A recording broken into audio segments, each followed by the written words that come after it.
This wonderful book discussion on the Mongol storm, making and breaking empires in the medieval Near East by Dr. Nicholas Morton. Very warm welcome, sir. Thank you very much for having me. Before starting the session, I would like to give a brief introduction about our author, the author of the day, as well as about the chair. Dr. Nicholas Morton is an associate professor at Nottingham, Trent University. He has also taught at Queen Mary University of London, Royal Holloway University of London, and Swansea University.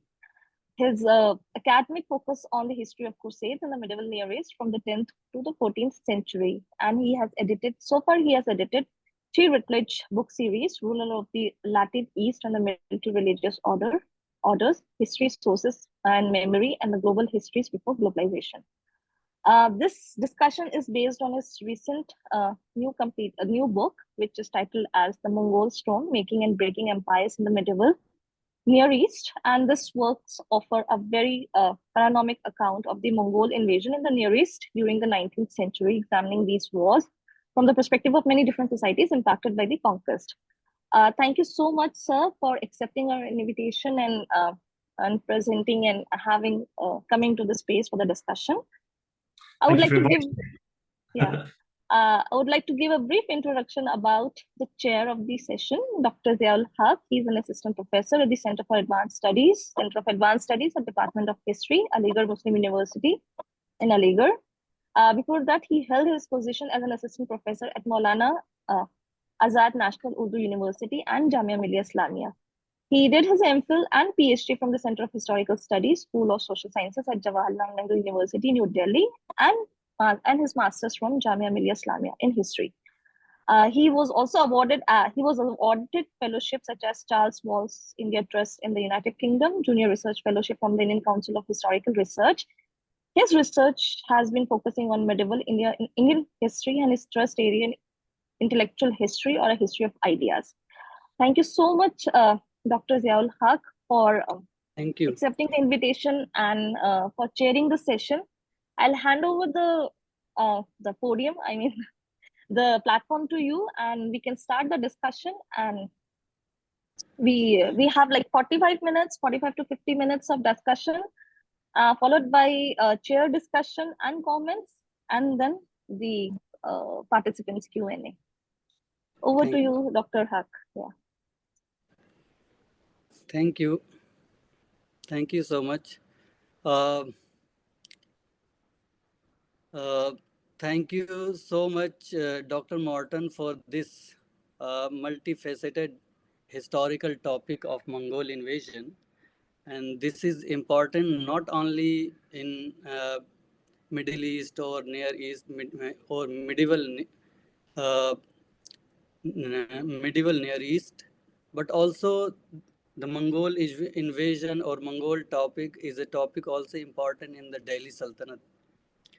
And this book, The Mongol Storm, Making and Breaking Empires in Medieval Near East, is provide a comprehensive accounts and meticulous analysis of Mongol invasions and their major consequences and impact on world politics in the medieval Near East.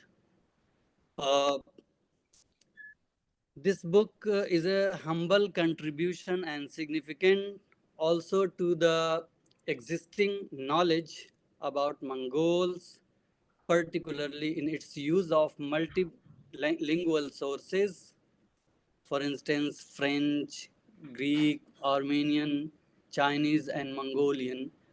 And the book is also a significant contribution, and it's provide an analysis of geopolitical consequences of Mongol conquest, and its focus on individual fact stories alongside broader political change in medieval Near East. The book is also provide the consequences of Mongol conquest, but one of the major strength of the book is a balanced view. For instance, the book portrays Mongol as a globalizer while also reminding us or the reader of violence and destruction they brought. And in my observation, this balanced view provide a more accurate understanding of their impact. Dr. Morton, I request you to discuss some major features of the book and the major contributions of the book, and then I will discuss. Excellent. Thank you very much for that very generous introduction. I'm so glad that it came across clearly, and I appreciate your kind words about it. I've got a PowerPoint presentation, so I'll share that now.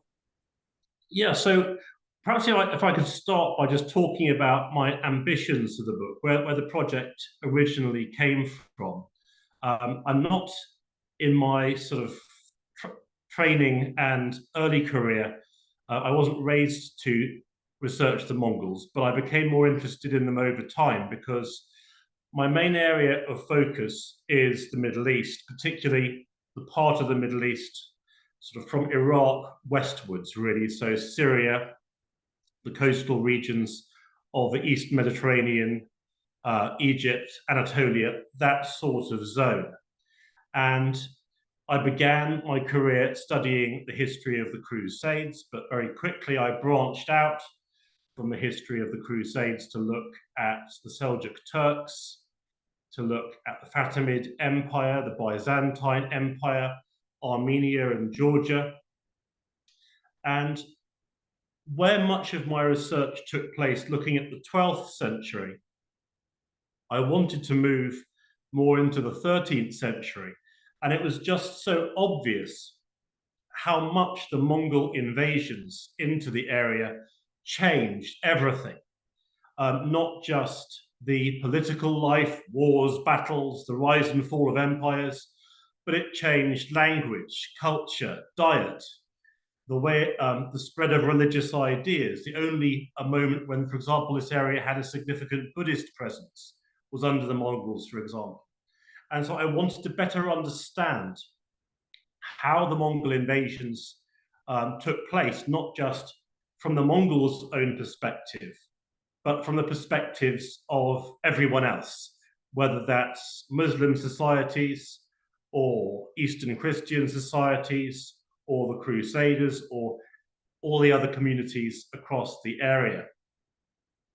So that was the thinking behind the book, really. It's trying to show how different societies interacted with each other at the time of the Mongol invasions. And yeah. So what I'll do is just to give us a brief historical overview of the period covered by my book. And then I plan to draw out some of the key issues that, for me, I find most interesting about this period of history, if that's okay. So the Mongol invasions began from 1218 onwards into the area shown on this map. Before that, the Mongol Empire under Chinggis Khan consolidated, whether through war or diplomacy, the various peoples of Mongolia before staging invasions into northern China and into other areas of the Central Asian steppe, as well as many peripheral regions. But the Mongol invasions into the area shown on this map began really with the Mongol conquest of the town of Utra, which was on the northern borders of the Khwarezmian Empire, shown here on the eastern side of the map. Following this, the Mongols conquered much of the eastern portion of the Khwarezmian Empire up to about 1221. It's also famously during this period that a Khwarezmian prince called Jalal al-Din took refuge in northern India before later taking a ship to the Persian Gulf to what remained of his empire in Western Persia and Iraq in the late 1220s. After that initial conquest phase, the Mongols didn't pursue their conquests in the Middle East for many years. It's one of the major features of the Mongol invasions that they didn't happen one after another in short succession. There could be very large gaps between the various waves of Mongol invasions. The next wave took place in 1230, where a Mongol commander called Chormukun led a new assault into the area, and then throughout the 1230s, he conquered what remained of the Khwarezmian Empire, as well as much of Greater Armenia and Georgia. After this, there was again a brief hiatus until Chormukun's lieutenant and successor as governor of the region, a commander called Baichu, invaded the Anatolian Seljuk Sultanate, which is essentially modern-day Turkey, or the central and eastern parts of it, which he overthrew at the Battle of Kozyedag in 1243. And having conquered the Anatolian Seljuk Sultanate, many smaller territories, fearing Mongol invasion, submitted to the Mongol Empire in the years that followed. These included Cilician Armenia in southern Anatolia here, the small empire of Trebizond, not marked but around here, which is a Byzantine territory, and also the Latin Empire of Constantinople, which is the territory set up around the city of Constantinople in the wake of the Fourth Crusade. And again, there was a pause for many years, and the Mongols took no further action for a long time until the 1250s. And actually, the Khwarezmian Empire here shouldn't be actually the Mongol Empire by this stage. In the 1250s, the Mongols staged another massive, the largest of all their invasions into the Middle East, under the command of the great Mongol Khan's brother, Hulagu. And Hulagu is infamously known for his conquest of Baghdad in 1258, which led to a simply enormous loss of life as the Mongol forces crossed the walls and conquered the city. Following this, Hulagu brought his forces north into the Jazeera, where in January 1260, he laid siege to Aleppo in northern Syria. Now, Aleppo was one of the northernmost cities of the Ayyubid Empire, which at this point embraced Syria, much of the Jazeera, and Egypt. The Ayyubid Empire is the empire established by Salahuddin ibn Ayyub, or Saladin as he's often known, although by this stage it's being ruled by his descendants many years after his death in 1193.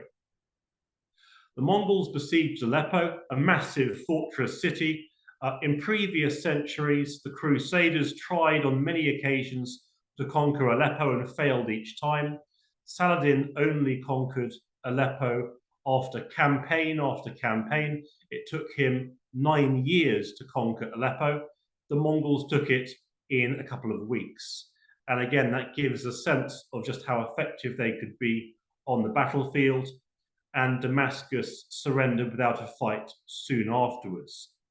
So my point is, the Mongol invasions into the Middle East, they happen in waves. 1218 to 1221, 1230 through to 1243, and then 1256 to 1260. And by this point, there really isn't much left. The entire map you're looking at by this stage is under Mongol control. The only exceptions are the Empire of Nicaea, which is a small Byzantine territory, the Crusader states. 2 of them are still independent, the Kingdom of Jerusalem in the south and the County of Tripoli, which is basically the northern part of modern-day Lebanon in the north, although the northernmost Crusader state, the Principality of Antioch here, that did submit to the Mongols like so many other states. So much of this map has been overthrown. Egypt is the other exception. Egypt has also survives. But Egypt goes through an interesting transition. Now, this map shows the situation in about 1250. But towards the end of 1250, there is a major rebellion in Egypt linked to the defeat of the Seventh Crusade. And that rebellion is staged by the enslaved soldiers deployed by the Ayyubid Sultanate. These soldiers being referred to as Mamluks. And the Mamluk regiments became so large in Ayyubid Egypt that eventually they rose up and rebelled against the Ayyubid Sultan and took power themselves. And these are the deep origins of the Mamluk Empire, which would survive until the early 16th century, when they were overthrown by the Ottomans. Now, the Mamluks are right at the start of their history here. And notably, when the Mongols invade in 1260, the Mamluks do something remarkable, which is where every other society on this map responded to the Mongol invasions either by waiting to be attacked and then defending themselves, or by submitting without fighting to the Mongols. The Mamluks did something very, very different. They chose to march out beyond their borders, voluntarily seeking battle with the Mongols. And just to make sure that no one would run away from the battle, they executed the Mongols' ambassador. So they knew perfectly well they either fought or they would be destroyed. The Mongols showed no compassion at all for societies that killed their ambassadors. And so the Mamluks, by doing that, signaled that they were going to fight or die. And soon afterwards, at a place called Ain Jalut, near the Dead Sea, the Mamluks encountered the Mongol army, and crucially, they defeated it. Now, this doesn't normally happen. The Mongols don't suffer many defeats in this era, but there were various factors that helped the Mamluks to win. Perhaps most importantly, the great Khan in Mongolia, Mongke, he died in 1259, and news of this reached the Mongol army in Syria under Hulagu, the great Khan's brother. And so Hulagu withdrew to the east, to an area that today would be roughly Azerbaijan, in order to be closer to the political conversations over who was going to be the next great Khan. But when Hulagu withdrew, he took most of his army with him, leaving only a garrison, a small force in Syria, and that's the force the Mamluks met. So the Mamluks encountered this Mongol garrison at Ain Jalut, defeated it, conquered Damascus and Aleppo soon afterwards. The population invited them in, basically. And this began a war that would last for 6 decades between the Mamluks and the Mongols. And the frontier in that war was the Euphrates River here. So Mongol territory on the eastern side, Mamluk territory on the western. Lots of raids and battles. Sometimes the Mongols won, more often the Mongols lost, but the Mongols never managed to drive the Mamluks out of Syria, and ultimately this resulted in a peace settlement in 1323, which ended the war between the Mongols and the Mamluks. But that war is crucial for many reasons. The first is the Mamluks were among the very, very few societies that managed to defeat and hold the Mongols on the frontier. Often the Mongols were defeated not by enemy armies, but by enemy geography. Mongols were nomadic peoples. They struggled to invade areas of thick forest. They struggled to invade areas of desert or thick jungle because they couldn't graze their animals in those areas. To some extent, this is true in the Middle East too. They struggled the further south they got because there's far less grazing, but nonetheless, the Mamluks managed to defeat the Mongols on several occasions, despite meeting their largest armies. These wars are also important because during the gaps in these wars, the Mamluks, almost as a sort of training exercise, used their time to destroy what was left of the Crusader states. So the Crusader states established by the First Crusade 2 centuries previously, this is when they fall. And they fall not in some enormous conflict between the Mamluks and the Crusaders. They fall largely as the Mamluks just destroy their cities and castles while they're waiting for the Mongols to attack. The main war is between the Mongols and the Mamluks in those particular years. So that's the basic history we're talking about. But what I really want to focus on is what else is going on, the other things that are taking place during these many conflicts. One area which needs to be discussed in terms of its impact on the region is the Mongol war machine. And this is a historic factor that affects many regions of the world, from Eurasia to the Middle East, from China to India, from India to Western Christendom and the Byzantine Empire. And that is the effectiveness of nomadic armies. Nomadic peoples, including the Mongols, weren't particularly numerous, but given that they raised all their male population to fight from a very early age with the skills of riding, shooting, and hunting, all of which have military applications, but also many Mongol women too were raised with military skills. That means that they can deploy large armies on a very small population. In addition to this, when the Mongols invade a region, they don't just send an army, but they move as an entire community. And I think if I was ever to go back in time, this is something I'd want to see. And that is a Mongol civilization, a Mongol society on the move, because they move in thousands of wagons, thousands of carts, and these wagons were huge. The axle, so the spar connecting the wheels, they could be as thick as a ship's mast. So these were enormous wagons, and there were thousands of them. And so the way that you should visualize, or the way I visualize a Mongol society, is just an entire landscape, the hills, the plains, covered in wagons. And the wagons themselves carried the Mongols' goods, their weapons, but also their tents, their yurts.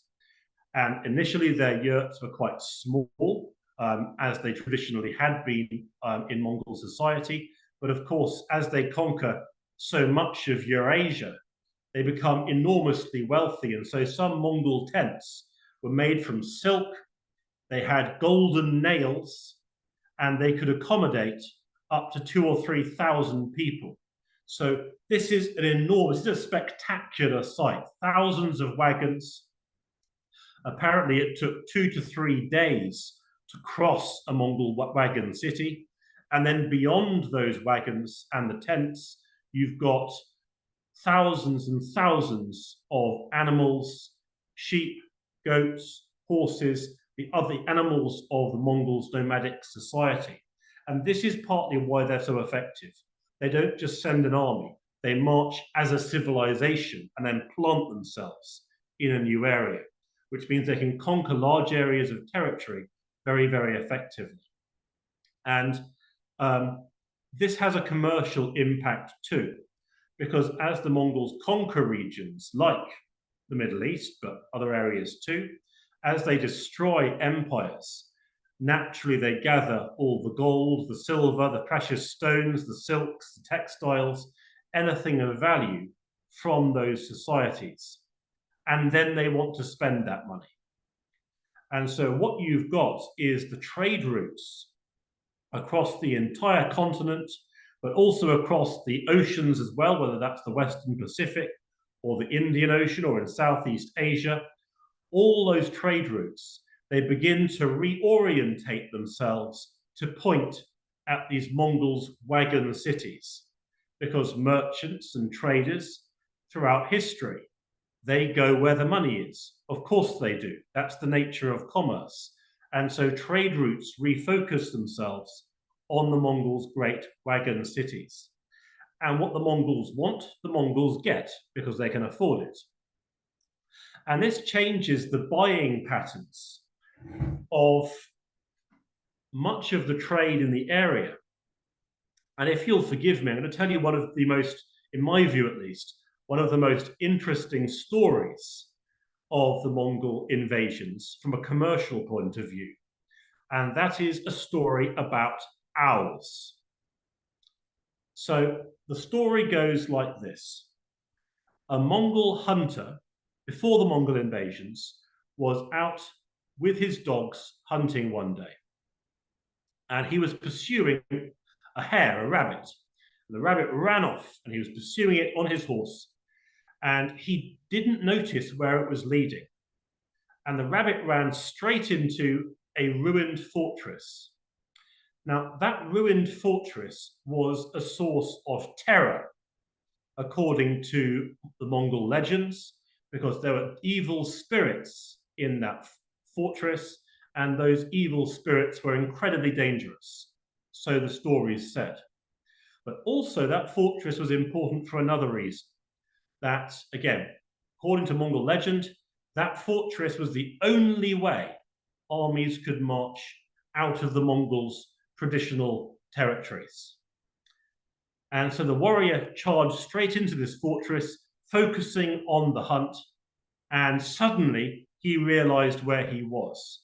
He was in this terrifying fortress, and a shriek went up, a cry, a scream.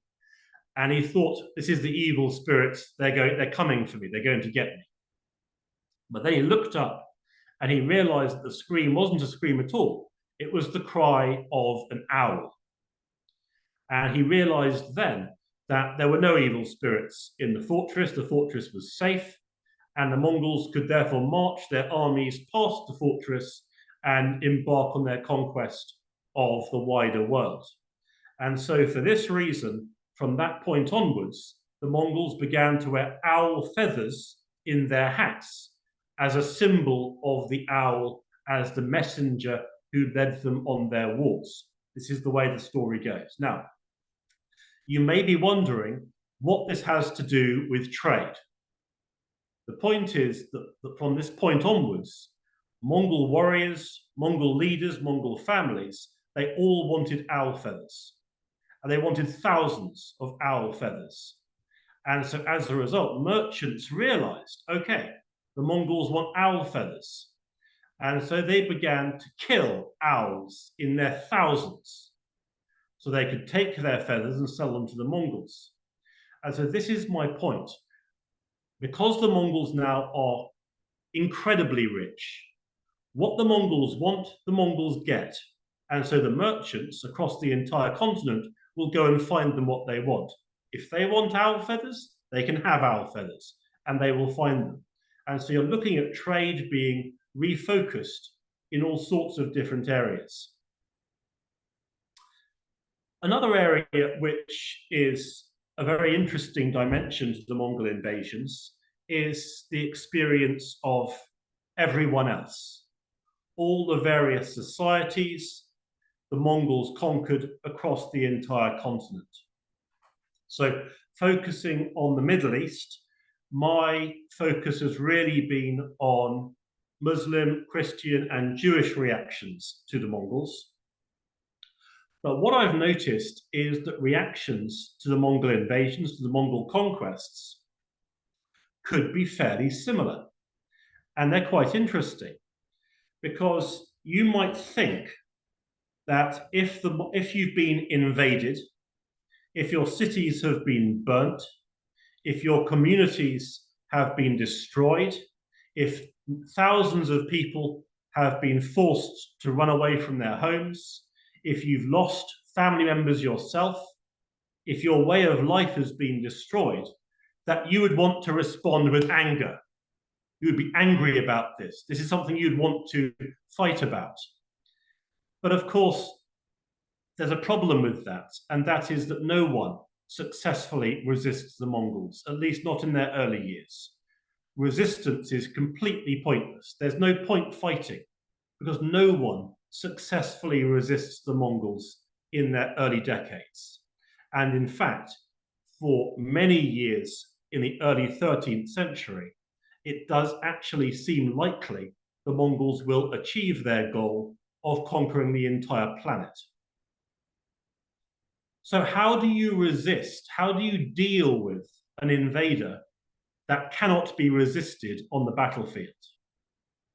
And the answer to this is you do the exact opposite. You don't try and fight. You don't try and raise a new army. You don't hate your invader, even though you've been given every reason to hate them.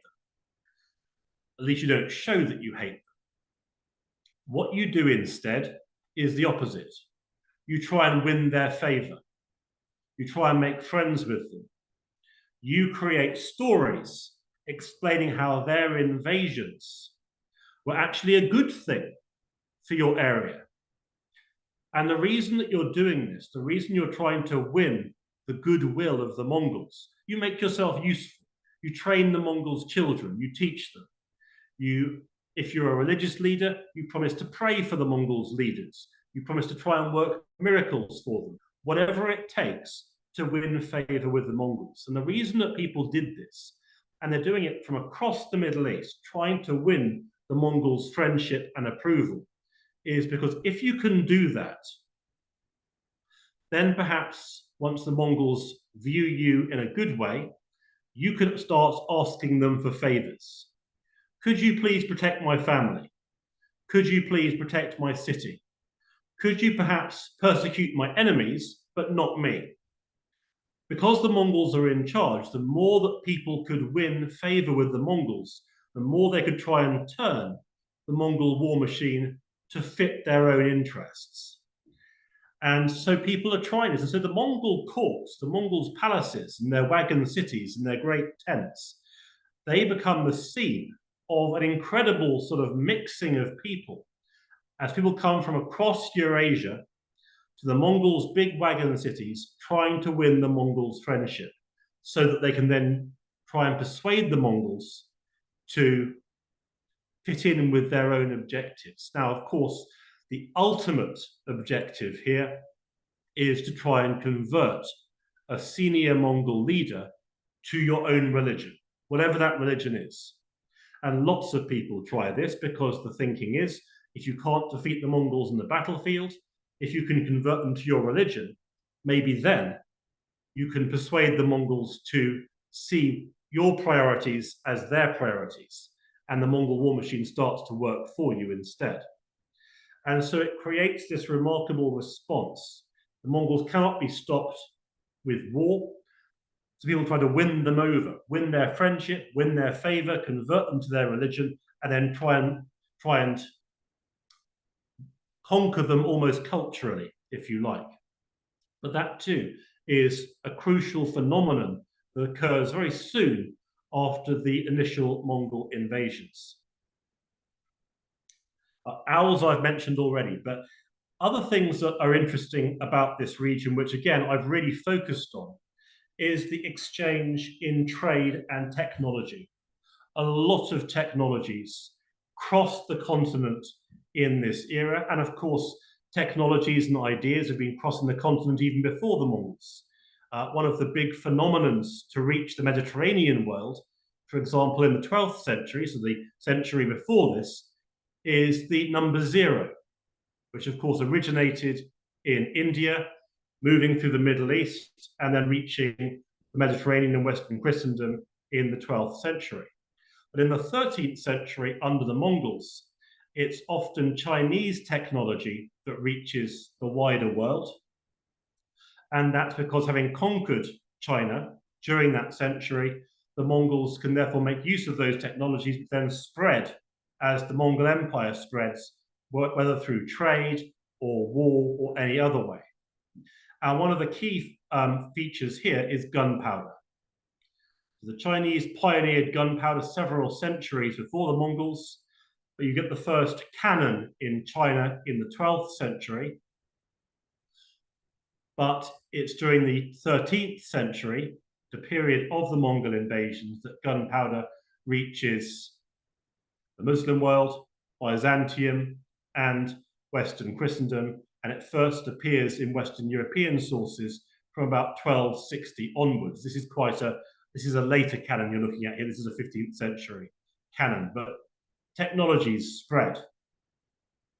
Another interesting dimension to this is that the Chinese also have paper money.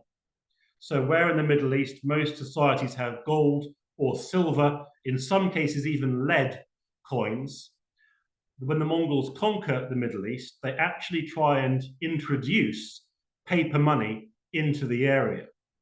And so at the end of the 13th century, there is an experiment where the Mongols try and replace gold and silver coins in the city of Tabriz with paper.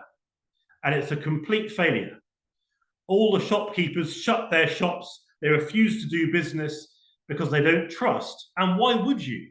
Handing over gold and silver in return for a small bit of paper. That's just not a concept at the time. It is today, but at the time it wasn't. And so that, again, it's an interesting dimension to the Mongol invasions. The Mongols try to use technologies they've learned in one area in another. Another example of this would be the counterweight trebuchet. The trebuchet is a huge siege catapult, and it was created during the wars between Saladin and the Crusaders. But the Mongols can see uses for it, and so just as technologies are going from China to the Middle East, the Mongols take siege catapults from the Middle East to China, and they use them in the 1260s in the overthrow of the Song Empire in southeast China. So technology is crossing both directions at this time. That all we've covered. And so, by the time the Mongol Empire has invasions have ended in the Middle East, this is the map as you would see it at the time of the peace treaty. In the Mamluk Empire in the southeast down here, oops, and the Ilkhanate, that's the Mongol Empire here. The map is a great deal simpler. But my point is that the entire region has changed. The Ayyubid Empire, gone. Crusader states, gone. The Anatolian Seljuk Sultanate, gone. The Zangid Empire, gone. The Georgian Kingdom and Armenian duchies, both under Mongol rule. Much of the map has been overthrown and a very different situation has remained. But there are some interesting observations here. Who survives the Mongol Empire? And here there are two main survivors, really. Three, you could say. There's the Mamluk Empire in Syria. And what's interesting about the Mamluks is that most of the slave warriors who formed the Mamluk Empire's armies, they were brought as slaves or enslaved people from the Black Sea region in the north, and then sold into slavery in Egypt. But many of those warriors, because they came from the Black Sea region, they fought in much the same way as the Mongols, because they'd been raised and they'd lived their lives on the Central Asian steppe. So the point is, it's only really a people that fights in the same way as the Mongols that can defeat the Mongols. In a similar way, the Turkmen Beyliks. So as the Mongols advanced into the Middle East, tens of thousands of other nomadic communities called Turkmen moved west into central Anatolia, so central modern-day Turkey. And they created a small group of territories called Beyliks. And so these nomadic peoples, fleeing the Mongols, moved to Turkey, set up the Beyliks, and one of those Beyliks was later to become the Ottoman Empire. So again, the Mongol invasions didn't just change the map of the Middle East, they also created the events which would then shape the history of the Middle East in later centuries. And so we're looking at the Mongol invasions as setting up the Mamluk Empire, which would survive to the 16th century, and the Ottoman Empire, which would survive in the 20th century. Of course, they didn't do it on purpose, but it was an effect of their invasions. So, another dimension of looking to the future, what is the impact of all of this? I've mentioned the creation of the Ottoman and Mamluk empires. There's also the advent of guns, gunpowder, across much of the Eurasian continent.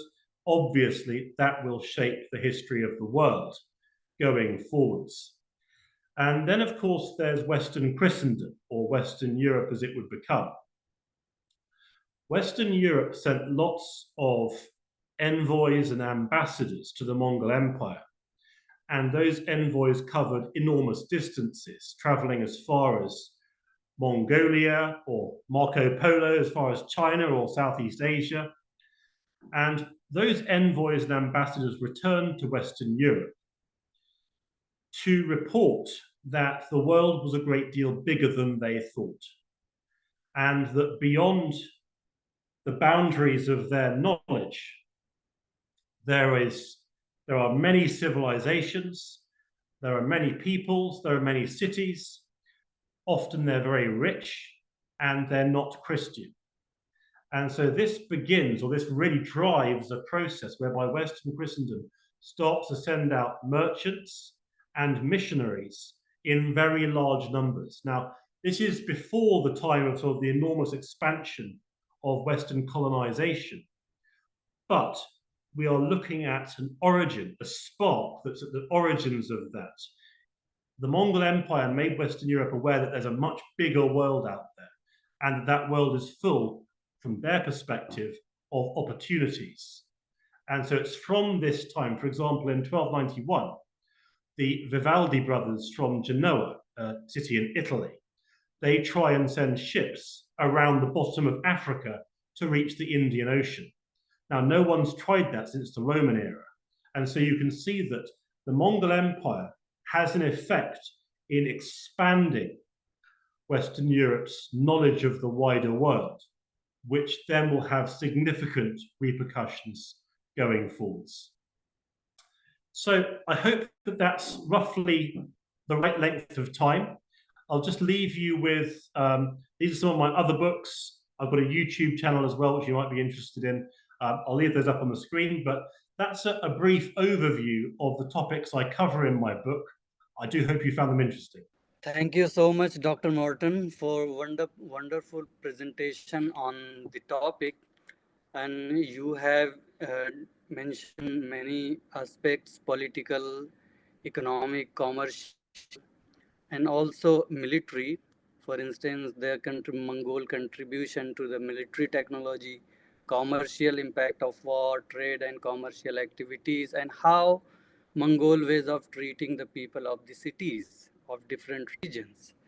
And you have also discussed the diverse geopolitical uh, area and the invasion of Mongol on those area, and how they treated the people and the rulers of that area or that regions. And the interesting of the things or point of the book is also how the diverse communities such as Christian, Muslims, and other communities saw the Mongol invasion and how they resisted them in the battlefield. And one of the major point is the exchange in trade and technology, and how their technology spread all over the world, from China to Central Asia and even India, and how they displace how uh, uh, but one of the uh, major point that I want to know about that how the Muslim intellectuals of the 13th century changed in course of time the Mongol policies, or help in making the Mongol policies, or how their ideas, the Muslim intellectual ideas, help to change their behavior or their treatment toward other people. For instance, particularly I have read a book, Akhlaq-e-Nasiri, composed by Nasiruddin Tusi in the 13th century, I think it was composed in 1237. This book first has been composed for the governor of Ray in Iran, but after the Mongol invasion, the author uh, met Halaku Khan, and then he composed, uh, rewrite the introduction and dedicated that book to Halaku Khan. And it is also said that how Halaku Khan take help from Nasiruddin Tusi to destroy the last Abbasid Caliphate. So how one of the my point is that how the Muslim intellectuals such as Nasiruddin Tusi and others try to change the behaviors of Mongols or Mongols rulers. The other point is, while I have reading this book, I have also observed that the one of the major important regions such as the Delhi Sultanate received a little attention. Particularly, I know it is an important chapter in Indian history, and how the Mongol fear of Mongol invasion changed the politics of the early sultans of Delhi, as it reflected from the policies or administrative policies of Sultan Balban in the 13th century, and later on in the policies of Sultan Alauddin Khalji in the 14th century. And for instance, uh, the early Turkish rulers of the Delhi Sultanate didn't focused on the uh, consolidation of or administrative introductions such as economic policies or other administrative policies, because they much focused on the Mongol invasions, and because of that, it reflected in the policy in the establishment of a separate department, Diwan-e-Arz, the military department established by Balban. And Balban established this department particularly to for military purposes because of the threat of Mongol. And later on, in the 14th century, in the Delhi Sultanate, Sultan Alauddin Khalji introduced price control policy and market control policy, and as per the description and narrative of the 14th century historians Ziauddin Bani in his Tarikh-e Firoz Shahi, he discussed the reason of the introduction of this price control policy, and he gave the reason that because Sultan Alauddin Khalji wanted to consolidate the military power because of Mongol invasions. So the question is that the Delhi Sultanate received little attention, but focus on the political history and limited coverage of the intellectual and artistic exchange that occurs. But despite these limitations of the book makes a significant contribution to our understanding of Mongol conquest and their profound effect on, particularly on medieval Near East. The other things, there are three major questions. I have three major questions that could be beneficial for the audience and for me also. That is, the first is, the first question is related to the challenges that you have faced while using the sources in multiple languages, because this book is very rich based on the multiple languages, and it is a great challenge for the historians to accommodate and analyze different types of sources, particularly in different languages. Uh, the second question, the last question is what the methodological approaches did you find most effective in studying such a complex and multifaceted historical topic? Because it is you covers a major area and major communities and diverse languages, diverse regions. So what methodological approaches did you find most effective while studying such a complex historical topic of Mongol invasions? Thank you, Dr. Morton. Thank you so much. Yeah, I was very happy to respond to all of those, but perhaps I can reassure you on one point, which is, yes, I'm afraid that the book Mongol Storm does focus predominantly on areas. One thing, Oh, sorry, yeah. just yeah, I have Mongol invasions also influenced or constructed the idea of the contemporary Muslim intellectuals. It appears from the Akhlaq-e-Nasri, one of ideas has been discussed by Nasir Tusi related to the killing of the people by Mongols. And he suggests, Nasiruddin Tusi suggests the rulers just addressing the ruler should kill all the people when the rulers conquered the region, because after conquest of the region, the people of those region became the subject. And I saw this idea as the reflections of how, as the reflections of Mongol invasions, how the Mongol invasions also changed the intellectuals' ideas. And thank you.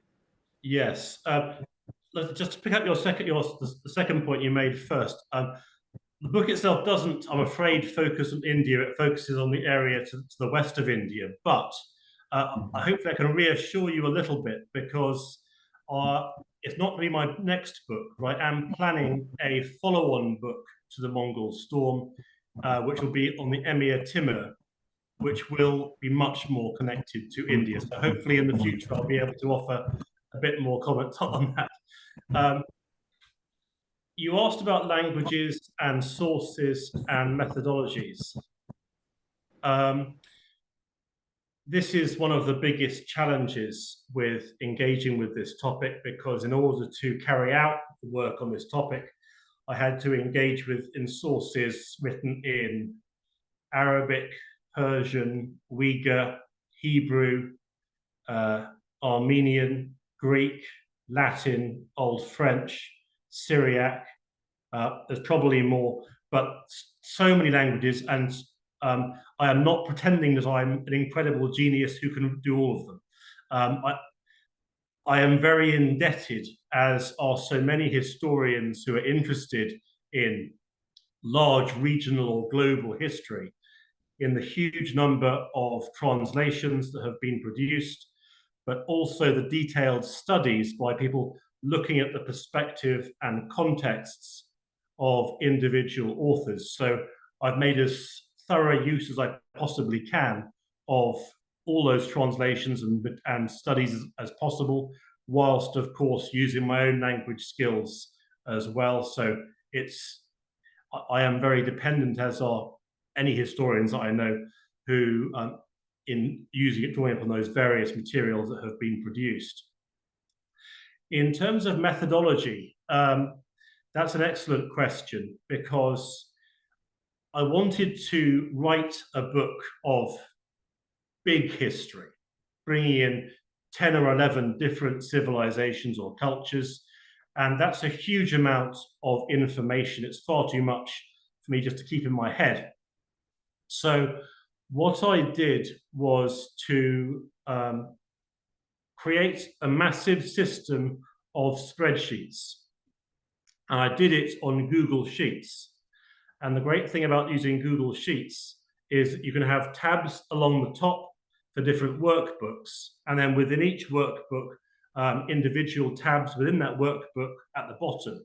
So you're 2 mouse clicks away from about 150 different spreadsheets.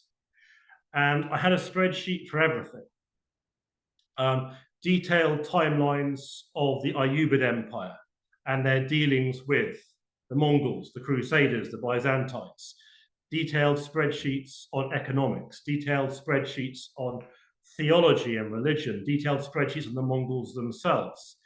And I tried to create a structure of notes so that everything I read could be put into that structure of notes, whether from primary or secondary sources, because I felt the more I could gather together information from as many different materials as possible and visualize that.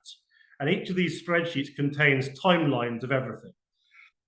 Timelines on the Mongols' trade in silks, timelines on the spread of gunpowder in China, or in the Mamluk Empire, or Byzantium. And by pooling all that information and having it visible on those spreadsheets, that helped me to see patterns. It helped me to get a bigger idea of what was going on. And that's how I managed to visualize all that information before I then made choices about how I was going to write that information in my book. That's how I captured it all in one place. It wasn't particularly complex as an approach, but it was nonetheless a very helpful way of bringing together a huge amount of information from thousands of different sources in a way that I could visualize it and not lose any of it. So that's the approach I took. Your first question, though, was on Muslim intellectual reactions to the Mongols. And those reactions are very interesting because while the Mongols are still invading, so before the Mongols have conquered the Muslim-ruled elements of the Middle East, the reactions are incredibly hostile. The Mongols are viewed as being not necessarily the forces of the Antichrist or the devil, but something similar to that. They are linked to the theology around the idea of the peoples of Juj and Mejuj, Gog and Magog, as we pronounce them in the West, apocalyptic peoples who in the last days of the human race will appear from the gates of the north and destroy the world. So apocalyptic legends. And so Muslim writers initially view the Mongols in this way: terrifying, threatening, apocalyptic. And then the Mongols conquer the area. And then things begin to change because no longer are they viewing the Mongols as a distant invading force. They now have to deal with the Mongols every day as their rulers. And this is where things begin to change. And so there's a very famous account of the Mongol invasions by someone called Juwayni, who's a Persian administrator. And he offers himself for Mongol service. He rises very high in the Mongols' bureaucracy. And this is the process I explained before, really. He realizes the Mongols can't be stopped. So he tries to work with them. And he even goes to the extent of writing histories that present the Mongol invasions positively. And so instead of Genghis Khan and the Mongols being a terrifying apocalyptic enemy, now they are instruments of divine retribution. The Mongols have been sent to teach the peoples of the Middle East that they have behaved badly, and so they are a form of discipline, of punishment.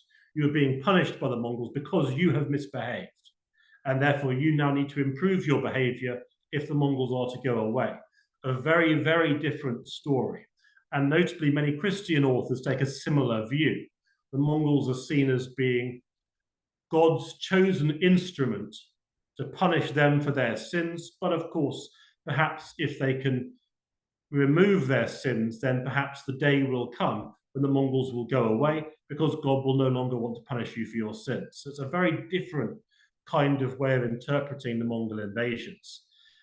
But from this point, many Muslim intellectuals work with the Mongols, but of course it's not just with the Mongols, because what they're trying to do is to encourage the Mongols to adopt Muslim ideas, Muslim culture, Muslim architecture, and then ultimately the Muslim religion. And so there is a long process with some of the earliest examples coming from about the 1240s through to 1295, which is when the first major Mongol ruler in the Middle East, the Ilkhan Ghazan, actually converts to Islam. And so there is a long process of conversion in the Middle East, which results ultimately in the Mongols in the Middle East converting to Islam, the Mongols in further north, in Western Eurasia, what today would be Eastern Europe and Western Russia, they convert to Islam there too. But in China, the Mongols converted in large part to Buddhism. So this is quite a common phenomenon across the Mongol Empire. The Mongols do convert often to take up the religion of the people that they have themselves conquered. And so it's one of the complexities of the Mongol Empire. They conquer an area militarily and are then conquered back culturally by the people that they've overthrown. And then you've got all sorts of other questions. Once the Mongols have converted, that opens a whole new series of questions for Muslim intellectuals. For example, Muslim intellectuals in the Mamluk Empire. And the Mamluk Empire, they're the great enemies of the Mongols. And when the Mongols are still shamanistic, when they're following their traditional beliefs, the Mamluks can be very clear about this. They are fighting a non-Muslim enemy. That's easy. That can be very easily explained.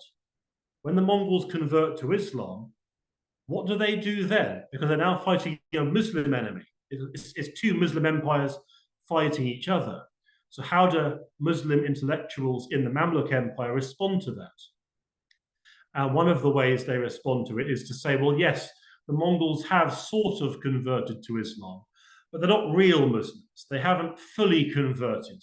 They still practice many of their cultural practices from before when they were Muslim, and so they're not real Muslims. And this is a way that's used to justify continued warfare against the Mongols even after their conversion to Islam. So there's lots of different phases in intellectual Muslim responses to the Mongols. And the Mongols themselves, they're very interested in Islam, particularly Islamic science. They're also interested in science from all the other areas of Eurasia as well. And notably, in the Middle East, the Mongols set up a scientific observatory at a place called Moraga, and this is where Nasir al-Din Tusi comes in, because he leads that observatory. And the Mongols bring intellectuals from across Eurasia to this observatory.